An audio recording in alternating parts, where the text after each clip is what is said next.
Students का सबसे बड़ा ब्लंडर, तैयारी ही 70 क्वेश्चन की करके गए 125 में से। अब आपके मार्क्स में सैचुरेशन आ जाती है और वहां से अगर आपको आगे जाना है तो सिर्फ हार्ड वर्क से आप आगे नहीं जा सकते, आपको स्मार्ट वर्क भी करना होगा।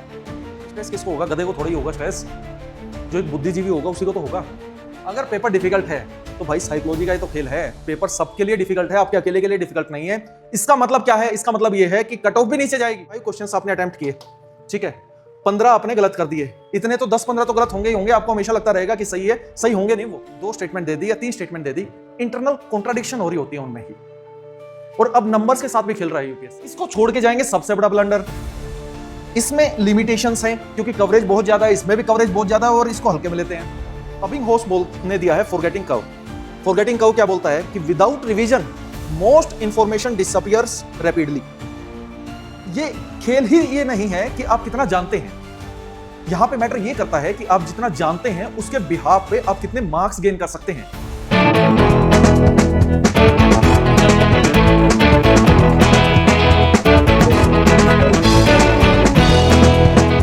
Everyone, welcome back to AVKS academy. मैं नवीन शोगन एवीकेएस के इस प्लेटफॉर्म पे आपका दिल से स्वागत करता हूं। आप में से बहुत सारे स्टूडेंट्स का डाउट आ रहा था, सर पेपर वन की कोई ऐसी वीडियो आप लेके आइए जिसमें हमें यह पता लग सके कि हम हमारा स्कोर कैसे इंक्रीज करें। इस वीडियो में उस बारे में बात करेंगे। उससे पहले मेरे माइंड में एक डाउट आ रहा है, वो आप क्लियर कर दें। ऑलरेडी हम पेपर वन की मैराथन वीडियोस आपको प्रोवाइड करवा रहे हैं। मुझे ऐसा लगता है कि साइंस की एनसीईआरटीज और एडवांस्ड मटेरियल के अलावा पीवाईक्यूज बहुत बहुत बहुत ज़्यादा इंपॉर्टेंट है। अगर आपको ऐसी नीड है कि हमें लास्ट 7 to 8 ईयर के पीवाईक्यू हमको करने हैं सर, और पीवाईक्यूज आप यूट्यूब पे ही कवर करवा दो, तो आप कमेंट सेक्शन में बताइए, हम उस पर जरूर वीडियो लेके आएंगे। अब मुद्दे की बात यह है कि आप में से बहुत सारे एस्पिरेंट्स रिसेंट टाइम में ऐसा हो रहा है कि टेस्ट लिख रहे होंगे, चाहे वो एवीकेएस के साथ लिख रहे हों या किसी और प्लेटफॉर्म पे लिख रहे हों, या पास्ट में जिसने एग्जाम दिया है, उनका स्कोर पेपर वन में इंक्रीज ही नहीं हो रहा है। उनका स्कोर 70, 75, 80, 90 या बिलो 100 रह जा रहा है। मैं ये बात कर रहा हूँ आउट ऑफ 250। मैं यहाँ पे बात कर रहा हूँ फुल एंड टेस्ट की। तो अगर आप वो कैंडिडेट हैं तो this video is for you, क्योंकि इस वीडियो में आपको मैं रियलिटी चेक दूंगा, आपकी इन समस्याओं का समाधान भी दूंगा। हम देखते हैं पेपर वन 250 मार्क्स का है, पेपर 2 200 मार्क्स का है, और ये जो प्रोसेस है 80 से 140 जाने की, क्योंकि अगर हम 2024 या 25 जैसा एग्जाम मान के चले वैसा आता है, और अगर हम 120, 130 या 140 नंबर लेके आ पाते हैं तो ना केवल एक अच्छा रैंक हम हासिल कर पाएंगे, बल्कि जो हमारी मनचाही फोर्स है, जिसमें सीआईएसएफ क्यों ना हो या एसएसबी क्यों ना हो, हम उस फोर्स में भी एंटर कर पाएंगे, मींस टॉप 50 में अपना रैंक सिक्योर कर पाएंगे। अब ये प्रोसेस ऑफ कोर्स आसान नहीं रहने वाली है। ये पर्टिकुलर स्लैब्स में ऐसा समझता हूं कि these are the slabs for the paper one. Mostly students अगर थोड़ी भी पढ़ाई करेंगे ना तो इन 2 स्लैब्स में वो आ जाएंगे। ऐसा क्यों होता है? Due to the Pareto principle. ये प्रिंसिपल बोलता है कि अगर आप 20% भी एफर्ट डाल दो तो 80% रिजल्ट आएगा, और 80% बाद में एफर्ट डालने पड़ेंगे 20% रिजल्ट लेके आने के लिए। मींस एक टाइम के बाद आपके मार्क्स में सैचुरेशन आ जाती है, और वहां से अगर आपको आगे जाना है तो सिर्फ हार्ड वर्क से आप आगे नहीं जा सकते, आपको स्मार्ट वर्क भी करना होगा। और उस स्मार्ट वर्क में इंक्लूड है कि मुझे पेपर कैसे अटेम्प्ट करना है, और पेपर अटेम्प्ट करने में सबसे इंपॉर्टेंट पॉइंट है कि आप पेपर देख के रिएक्ट कैसे करते हो। पेपर आज के समय में हमें पता है कि रिसेंट में यूपीएससी का ट्रेंड चेंज हो रहा है, पैटर्न चेंज हो रहा है, पेपर लेंथी होता जा रहा है, और ऐसे में हमारी अप्रोच काफी ट्रेडिशनल मेथड्स को फॉलो करते हुए नहीं हो सकती। हमें साइंटिफिक मेथड्स को फॉलो करते हुए अपने आप को इवॉल्व करना होगा। जो स्टूडेंट्स ये 80 मार्क्स गेन कर रहे हैं इन टेस्ट सीरीज में, आपको मैं एक बात क्लियर कर दूं दोस्त, जो ये 80 मार्क्स हैं out of 250, this is not the failure, this is the feedback. और इस फीडबैक से आपको खुद को इंप्रूव करना है। अगर आप इसको फेलियर की नजरिए से देखते रहोगे तो ऑफ कोर्स आप और डिमोटिवेट होते जाओगे और ये स्कोर घटता जाएगा। और ऐसा हुआ भी होगा जब आपने किसी एक फुल एंड टेस्ट लगाया होगा, फिर दूसरे फुल एंड टेस्ट में लगाया होगा, तीसरे फुल एंड टेस्ट में लगाया होगा। बहुत रेयर चांस ऐसे हुए होंगे कि इनिशियली आपने 70-80 मार्क्स गेन किए हों और फिर आप अचानक से 120 के आसपास पहुंच गए हों। उस प्रॉब्लम का समाधान करने से पहले उस प्रॉब्लम्स के रीजन जानने बहुत इंपॉर्टेंट है, तभी हम वहां पे अटैक कर पाएंगे, तभी उनको सोल्व कर पाएंगे। आपको ये बात समझनी होगी, जो सीएपीएफ का एग्जाम है ये सिर्फ नॉलेज का एग्जाम नहीं है, यहां पे स्कोर मैक्सिमाइजेशन काफी इंपॉर्टेंट है। इस बात का क्या मतलब है? इस बात का ये मतलब है कि ये खेल ही ये नहीं है कि आप कितना जानते हैं, यहां पे मैटर ये करता है कि आप जितना जानते हैं उसके बिहाफ पे आप कितने मार्क्स गेन कर सकते हैं। और इसीलिए जो 19 जुलाई को एग्जाम होगा, जो पेपर 1 होगा, वो 2 घंटे का ही गेम है। और उस 2 घंटे में यूपीएससी ये चेक कर रही है कि आप जितना जानते हैं उसके बिहाफ पे आपके कितने नंबर आने चाहिए, और एक प्रॉपर कट ऑफ डिसाइड होती है, और फिर उसके बिहाफ पे मार्क्स आते हैं, उसके बिहाफ पे फर्दर सिलेक्शन होता है। तो ये मैटर इंटेलिजेंस का नहीं है। बहुत बार हमें ऐसा लगता है कि मेरा तो ब्रेन ही काम नहीं कर रहा है, मुझे कुछ याद नहीं होता है, मैं इंटेलिजेंट नहीं हूं जितना बाकी इंटेलिजेंट है, मेरा लक अच्छा नहीं है, मेरे तुक्के नहीं लगते, मेरी गेस नहीं लगते, और ना जाने क्या क्या हम नेगेटिव थॉट्स की बम्बार्डमेंट हमारे अंदर होती है जब हम देखते हैं कि जो हमारा डिजायर्ड स्कोर था वो अचीव नहीं कर पाए, इन स्पाइट ऑफ कि हम 10 घंटे पढ़ रहे हैं। मैं अक्सर बहुत बाहर देखता हूं कि मैंने इतने सालों से मैं स्टूडेंट्स को गाइड कर रहा हूं, पढ़ा रहा हूं, कि दो दोस्तों की जोड़ी होती है, दोनों 10-10, 12-12 घंटे पढ़ते हैं, लेकिन एक कैंडिडेट काफी अच्छा स्कोर लेके आ रहा होता है और दूसरा कैंडिडेट का स्कोर काफी कम आ रहा होता है, जबकि एफर्ट्स में कमी नहीं है, कमी है डायरेक्शन में। दोस्त, मान लो कि एक कैंडिडेट को इसको यहां से यहां पहुंचना है, इस पेन को यहां से यहां पे पहुंचना है, तो of course efforts are required. ये एफर्ट लगे, इतने अमाउंट ऑफ एफर्ट लगे इसको यहां पे पहुंचने के लिए। लेकिन अगर यही एफर्ट मैं दूसरी डायरेक्शन में लगाऊं तो एफर्ट तो देखो अभी भी इतना ही लगे, लेकिन वो जहां पहुंचना चाहिए था उससे और दूर चला गया। Means it's not just a matter of your efforts, it's a matter of your direction. और प्रिपरेशन के लास्ट फेज में जहां पे इतनी ज्यादा डिस्ट्रैक्शन है, वहां पे यही एक बड़ा रीजन है कि आपका स्कोर कम आ पा रहा है। ऐसा नहीं है कि आप पढ़ाई में वीक हैं, आप बचपन में बहुत अच्छा पढ़ते थे, आप कॉलेज में भी अगर मान लो 1-2 दिन पढ़ा और पास हो गए, मतलब इंटेलिजेंस में इशू नहीं है। अगर इंटेलिजेंस में, माइंड वर्किंग में इशू होता तो फिर वो 2 दिन पढ़ के वो पेपर पास नहीं हो पाते, वो स्कूल में इतने अच्छे नंबर नहीं आ पाते। और जो स्टूडेंट्स ऐसा सोचते हैं कि मेरे तो अंदर ही नहीं जा रहा है, मैं इतना पढ़ रहा हूं, उसका भी एक मैं आज साइंटिफिक जो साइकोलॉजिकल प्रिंसिपल है वो बताऊंगा कि ऐसा क्यों हो रहा है। इसके बारे में देख लेते हैं कि सबसे ज्यादा स्टूडेंट्स जो मार्क्स 80 मार्क्स पे स्टक है उसके रीजन क्या हैं। रिसोर्सेज का ओवरलोडिंग है।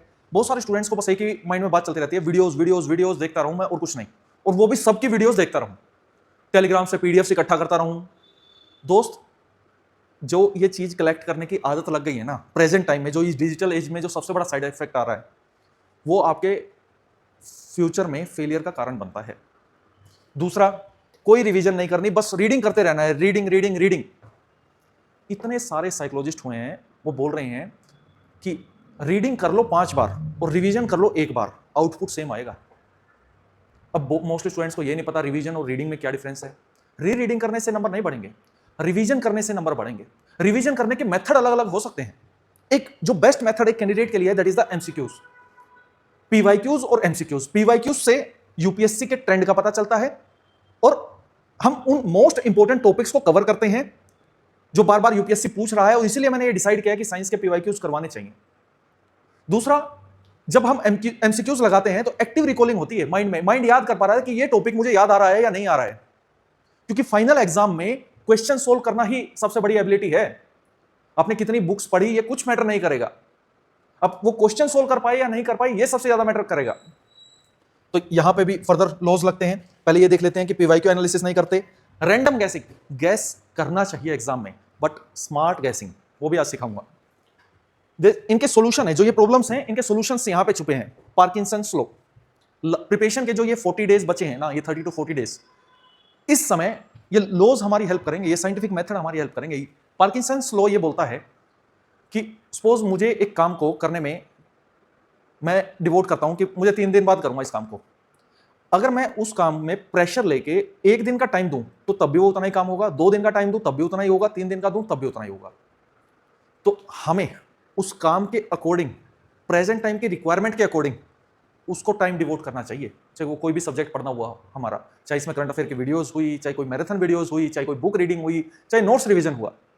दूसरा, लॉ ऑफ डिमिनिशिंग रिटर्न्स, कि एक बार जैसे मान लो आपने कोई किताब पढ़ी पहली बार तो आपको बहुत ज्यादा बेनिफिट होगा, लेकिन सिर्फ आप रीडिंग करते जा रहे हो, उसकी रिवीजन नहीं कर रहे हो, रीडिंग कर रहे हो, तब मल्टीपल टाइम्स एफर्ट डालने के बाद भी आपको रिटर्न नहीं आएगा, रिटर्न घटता जाएगा, एफर्ट बढ़ते जाएंगे।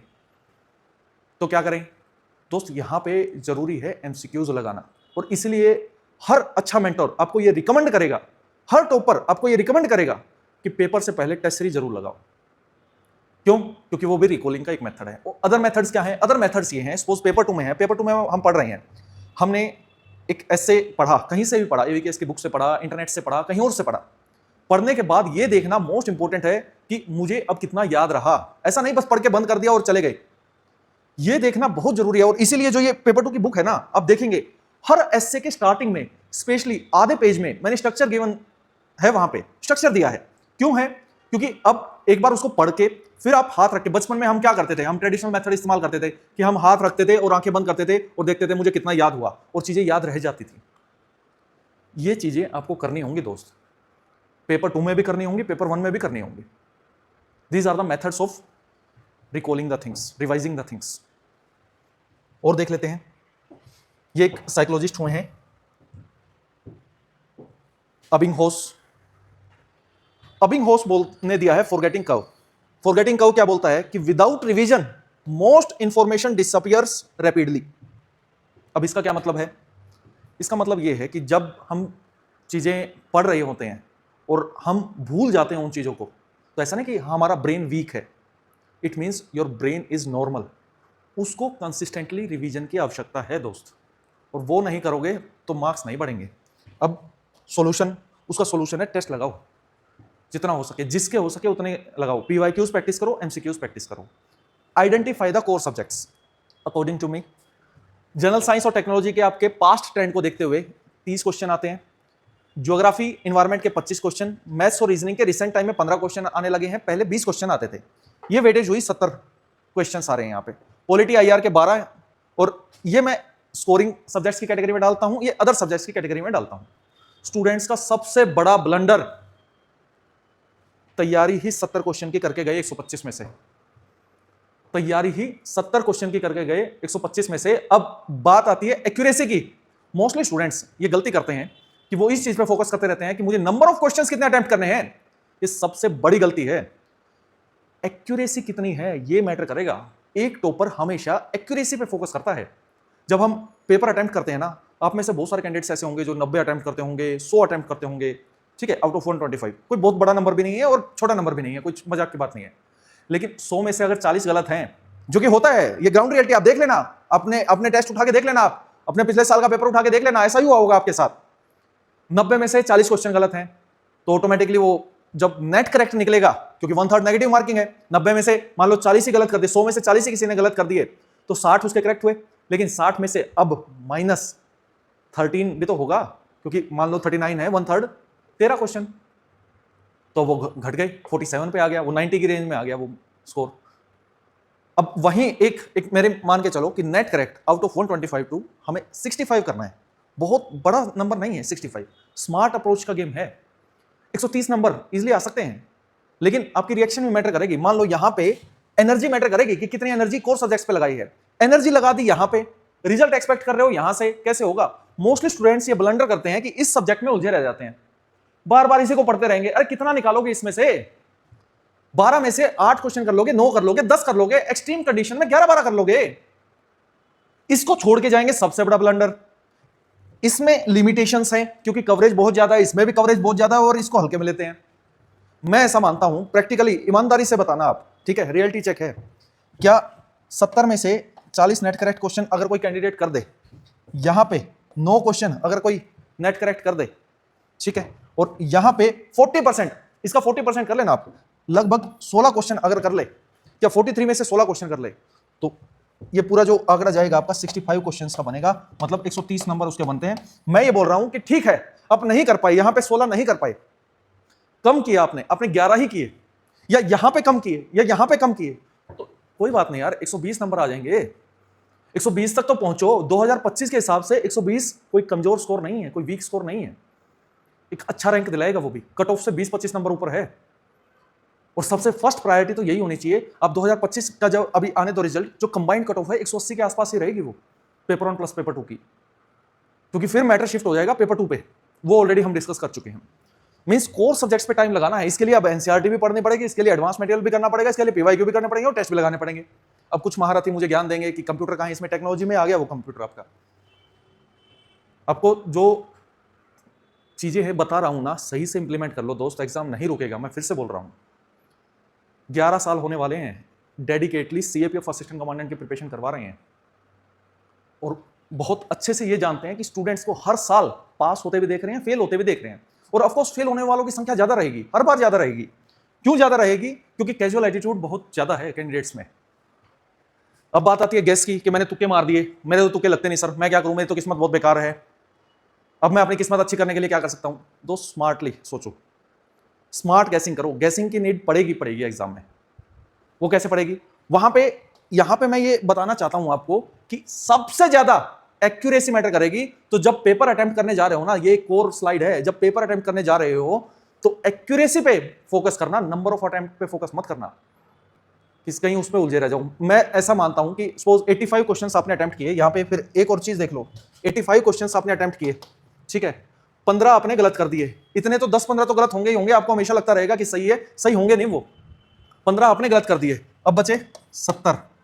नेगेटिव मार्किंग कहां गई? इसका 1/3 5। देखने में ये लो लग रहा है कि 125 में सिर्फ 85 करेंगे तो कैसा होगा? ये देखो ऐसे होगा, इंटू 2, ये ऐसे होगा। और अगर 80 नंबर से सीधा 120 पे जंप करने की कोशिश करोगे, बिल्कुल नहीं होगा। ये फेज मैनर में ही ये अप्रोच आएगी दोस्त। वो धीरे धीरे जो इतने, अभी हम 10 फुल लाइन टेस्ट करवाते हैं, अभी 7 का भी ऑप्शन है, 5 का भी ऑप्शन है, कैंडिडेट टू कैंडिडेट वेरी करेगा। वो क्यों करवाते हैं इतने नंबर? एक ही टेस्ट क्यों नहीं करवा रहे? क्योंकि मान लो जब एक में गलती की तो दूसरे में उसको सुधारेंगे, दूसरे में फिर से वही गलती करी या कोई और गलती करी, तीसरे में उसको सुधारेंगे, चौथे में उसको सुधारेंगे, 5वें में उसको सुधारेंगे। हर कैंडिडेट को कम से कम इतने टेस्ट तो लगा के जाने चाहिए, और गलतियां करनी चाहिए टेस्ट में, क्योंकि एक्सपेरिमेंट्स और गलतियां टेस्ट में नहीं करोगे तो फाइनल एग्जाम में करोगे। अब यहां से ये टेस्ट सिखाएगा आपको एलिमिनेशन टेक्निक। कोई कितना भी यूट्यूब पे चिल्लाता रहे, कुछ क्वेश्चंस हमेशा ऐसे होते हैं जहां पे एलिमिनेशन टेक्निक लगती है। ये डिपेंड करता है कि वो नंबर ऑफ क्वेश्चंस कितने हैं। हो सकता है उनकी संख्या कम हो सकता है ज्यादा हो। यहां पे मैं सिविल सर्विसेज की बात नहीं कर रहा हूं, यहां पे मैं सीएपीएफ की बात कर रहा हूं। तो सीएपीएफ का एग्जाम एक बार पिछले उठा के देख लो, ठीक है। ये बुक ऑलरेडी हमने तैयार की है, 12 सालों की किताब है ये पूरा एक एक उठा के रगड़ के और पूरा एक बार चैनल खोल के देख लो तो आइडिया आ जाएगा हमारी एक्सपर्टीज और स्पेशलाइजेशन का। उसके बिहाफ पे ये बता रहा हूं कि अभी भी कुछ क्वेश्चंस में लगेगी, दिमाग ठंडा रखना बस।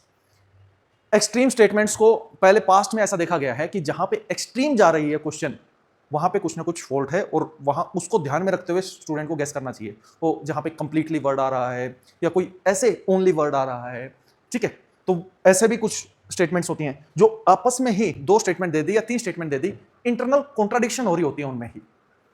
और अब नंबर्स के साथ भी खेल रहा है यूपीएससी, कहीं सेकंड का थर्ड कर देगा, थर्ड का सेकंड कर देगा, ईयर भी चेंज कर दे रहा है। तो इन चीजों को ध्यान में रखते हुए हमें फोकस करना है। एक बार सपोज पास्ट में एक क्वेश्चन पूछा था एनजीटी 5 ईयर प्लान के रिगार्डिंग, 9 शेड्यूल के रिगार्डिंग, वो ईयर पूछा था कि एनजीटी किस 5 ईयर प्लान के दौरान आया था। मान लो किसी को पता है 2010 के आसपास आया था, 2010, तो कौन सा 5 ईयर प्लान चल रहा था? हाँ भाई, लास्ट वाला तो 2012 से 17 था, तो वो कौन सा था? 12वां था, तो 11वें में आया होगा, तो हो गया 11वां। इसके लिए क्या 2 इंफॉर्मेशन चाहिए आपको।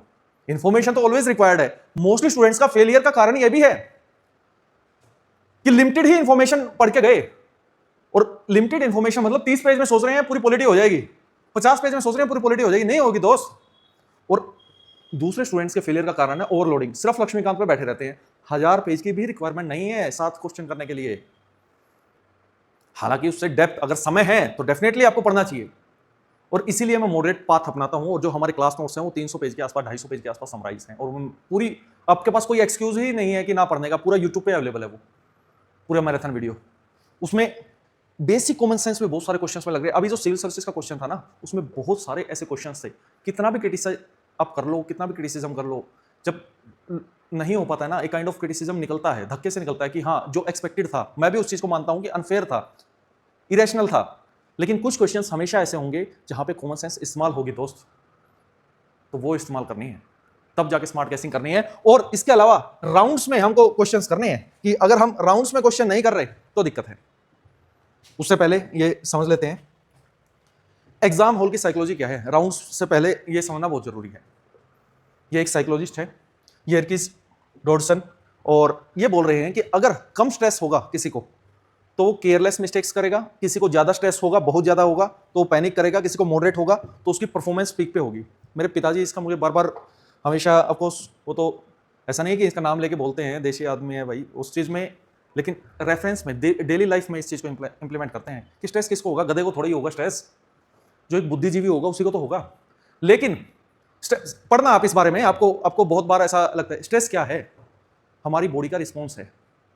जब हमारे सामने कोई चैलेंज आता है, कोई डिमांड आती है, कोई प्रेशर आता है, तो हमारी बॉडी रिएक्ट करती है फिजिकल और मेंटल स्ट्रेस के फॉर्म में। क्या स्ट्रेस हमेशा बुरा है? आंसर है नो।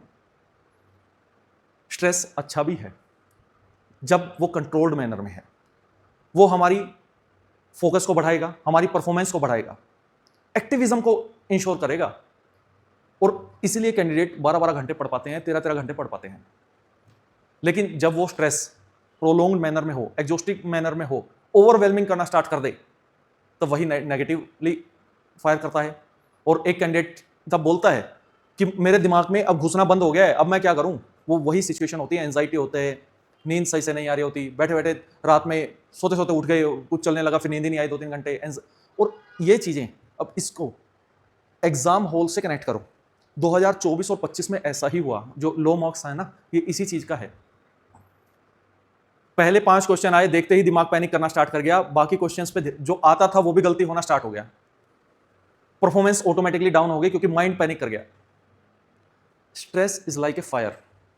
अगर वो कंट्रोल्ड मैनर में होगी तो हम उसका इस्तेमाल करके अच्छा खाना भी बना सकते हैं, लेकिन अगर वो अनकंट्रोल्ड होगी, इट कैन कॉज डैमेज। तो जो टेस्ट सीरीज है वो हमें स्ट्रेस मैनेजमेंट भी सिखाती है, टाइम मैनेजमेंट के साथ साथ। और मैं ये बोल रहा हूं, पेपर ध्यान से अटेम्प्ट करो। अब वो कैसे? Paper attempting theory, round 1, round 2, round 3। Round 1 में जिसमें आप 100, ऐसा नहीं कि पहले 5 क्वेश्चन है कौन से, छोड़ दो उसको। जो एक बार नजरों से घुमाओ, आप जिस सब्जेक्ट में ज्यादा कॉन्फिडेंट हो या जो आपको ऐसा लगता है मैं कर सकता हूं, पहले मैथ्स को तो साइड ही रखो, क्योंकि अगर आप नॉन मैथ बैकग्राउंड के हो तो टाइम ले जाएगा ज्यादा, सवाल नहीं निकलेंगे तो दिक्कत आएगी। सबसे पहले उन क्वेश्चंस को करो जिनमें आप श्योर शॉट हो कि 100% मैं सही हूं, यही आंसर है इसका, मुझे 1% भी डाउट नहीं।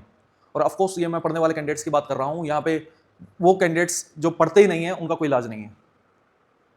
तो फर्स्ट राउंड में ऐसे क्वेश्चंस की संख्या बढ़ानी है हमको, ऐसे क्वेश्चंस की हो सकता है प्रेजेंट टाइम में। देखो, मैं नेक्स्ट वीडियो बनाऊंगा वरना ये बहुत लंबी हो जाएगी, उसमें टेस्ट एनालिसिस कैसे करनी है, टेस्ट वो भी बहुत जरूरी है। टेस्ट एनालिसिस करनी नहीं आती, मोर देन 90% स्टूडेंट्स को टेस्ट एनालिसिस नहीं करनी आती, टेस्ट लगाते रहते हैं वो हर जगह। वो मैं सिखाऊंगा आपको कि हो सकता है ये संख्या किसी के 20 हो सकता है किसी की 30 हो सकता है किसी की 40 हो। मान लो ये संख्या ही 40 हो गई, 40 से 50 के बीच में यही संख्या हो गई, तो हम तो पहली बार में ही 80 नंबर क्रॉस कर गए। दूसरी बात, और ये कोई खास बात नहीं, मैक्सिमम कैंडिडेट्स की इतनी होती है 30 से 40 के बीच में, हमें इसको 40 से 50 के बीच में लेके जाना है। कैसे लेके जाना है? पीवाईक्यूज लगा के, प्रॉपर रिवीजन करके, प्रॉपर पढ़ाई करके, कोर सब्जेक्ट्स पे जहां डिमांड है वहां पे एनर्जी यूटिलाइज करके। दूसरा, राउंड 2, यहां पे प्रोबेबिलिटी का खेल आना स्टार्ट हो जाएगा। यहां पे हम 2 ऑप्शंस में ऐसा चूज कर लेते हैं कि ये आंसर तो पक्का नहीं है, अब जो ऊपर वाले 2 हैं इनमें से एक है। ऐसे क्वेश्चंस के साथ जाना चाहिए। टेस्ट सीरीज में तुक्के लगा देने चाहिए ऐसे क्वेश्चंस में। आपको फिर बाद में एक चार्ट बनाना चाहिए कि ऐसे नंबर ऑफ क्वेश्चंस कितने थे और उनमें से मेरे कितने करेक्ट हुए। और जब मैं इनमें गेस वर्क जा रहा था, 2 ऑप्शंस में से एक ऑप्शन में जा रहा था, तो मेरे माइंड में क्या आया। दूसरा, जो आपके पढ़ने वाले कैंडिडेट की बात कर रहा हूं, जो आपके माइंड में फर्स्ट इंसाइट आ रही है दैट इज द आंसर। जिस पे आपने मंथन करना स्टार्ट कर दिया, गलती होने का स्कोप बढ़ गया। ये मैं अपने पर्सनल एक्सपीरियंस से आपको बता रहा हूं। जो दिमाग में पहला आया, मोस्ट ऑफ द टाइम 10 में से 7 बार वही आंसर है। जिस पे ज्यादा मंथन कर दिया, गलती हो गई उसमें। अब यह बात आती है कि प्रोबेबिलिटी उससे कम रह जाए कि अब मुझे अनदर गेस वर्क में जाना है या नहीं जाना। वो डिपेंड करेगा कि यहां तक आपके क्वेश्चंस कितने हुए। कुछ कैंडिडेट्स के इनकी संख्या ज्यादा होती है, जिन इनकी संख्या हमें कम करनी है, इनकी संख्या बढ़ानी है। ये भी कैटेगरी में लगभग 30 के आसपास क्वेश्चन रहते हैं। अब 30 में से अगर आप जो मैं बोल रहा हूं उसके अकॉर्डिंग एनालिसिस करोगे और उसको सही करोगे, तो देयर आर हाई चांसेस कि आप 20+ एक्यूरेसी मतलब आ जाएगी इसमें। 30 में से 20 के आसपास या इससे ज्यादा आ जाएंगे। और अब बात आती है यहां पे, इन क्वेश्चंस का क्या करूं मैं। यहां पे डिपेंड करेगा कि आपका वहां पे स्कोर कितना बन रहा है। अगर आपको ऐसा लग रहा है कि पेपर डिफिकल्ट, सबसे पहले पेपर देखना है। पेपर पढ़ने वाले कैंडिडेट को पेपर देखते ही पता चल जाएगा। सपोज ये एवीएस का टेस्ट है, ये देखते ही पता चल जाएगा पेपर लेंथी है, पेपर क्या है, पेपर डिफिकल्ट है या पेपर इजी है, पेपर मॉडरेट है। अगर पेपर डिफिकल्ट है तो भाई साइकोलॉजी का ही तो खेल है। पेपर सबके लिए डिफिकल्ट है, आपके अकेले के लिए डिफिकल्ट नहीं है। इसका मतलब क्या है? इसका मतलब यह है कि कट ऑफ भी नीचे जाएगी और अब आपको वहीं पे डिसाइड करना होगा कि मुझे कितने क्वेश्चंस इसमें अटेम्प्ट करने हैं उस कट ऑफ को पास करने के लिए, ताकि मैं सेफ साइड में जा सकूं और फिर पेपर 2 में भी और स्कोर लेके आ सकूं। अब वहां पे स्टूडेंट उसी में पैनिक कर देते हैं तो वो तो फेल होना निश्चित है उनका। ना जाने कितने ऐसे कैंडिडेट्स को जानता हूं जो डिजर्विंग है, बहुत मेहनत करते हैं, बहुत ज्यादा मेहनत करते हैं, और पिछले 2 साल से उनका नहीं हुआ एग्जाम, और वो अगले दिन मेरे पास आते हैं, बोले सर गलती ये हो गई, पैनिक कर गया, अगले दिन घर पे सोल्व किया उस एग्जाम को, उसमें इतना स्कोर आ रहा था, शायद मैं टॉप 100 में आता। और राउंड 3 में अगर देखो यहां पे ये निश्चित हो जाए कि फेल होना निश्चित है तो इसमें जाना ही जाना है और मैक्सिमम क्वेश्चन इसमें होंगे। लेकिन अगर ये निश्चित हो जाए कि बॉर्डर पे है, फिर इसमें ज्यादा नहीं खेलना चाहिए। और यहां का एक्सपेरिमेंट आपको ये दिखाएगा टेस्ट सीरीज में, multiple full and test series में, कि मुझे किस सब्जेक्ट के क्वेश्चंस में इन गैस वर्क में जाना चाहिए। और इस गैस वर्क में भी कॉमन सेंस, एलिमिनेशन, इन सारी टेक्निक, एक्सट्रीम स्टेटमेंट का इस्तेमाल करना चाहिए। वो पीवाईक्यू उससे करना आएगा, उसके बिना नहीं आएगा। तो क्लियर बात यह है दोस्त कि it's not just a matter of luck और it not just a matter of intelligence, कि ये इनका खेल नहीं है। लोग बहुत सारे, ठीक है लक इन्वॉल्व है, लेकिन कितने परसेंट, सीएपीएफ में कितने परसेंट, इंटेलिजेंस का मैटर नहीं है। ये मैटर ये है कि आपकी ये कितनी एबिलिटी है कि आप डिफरेंटली थिंक कर पा रहे हो। It's an ability to think differently, it's an ability to revise differently and attempt differently. तो इन चीज़ों पे काम करोगे डेफिनेटली स्कोर बढ़ेगा। इसके बाद टेस्ट कैसे अटेम्प्ट करना है उस पर भी वीडियो बनाऊंगा। और जो कैंडिडेट्स यहाँ तक पहुँचे हैं, जय हिंद लिखना मत भूलिएगा दोस्त, जी जान लगा दो। मैं गाइडेंस में कोई कमी नहीं छोड़ूंगा, आपको पढ़ने में कोई कमी नहीं छोड़नी है। Uniform is waiting for you, बस आपको उसके डिजर्विंग बनना है। मिलते हैं नेक्स्ट वीडियो में। जय हिंद।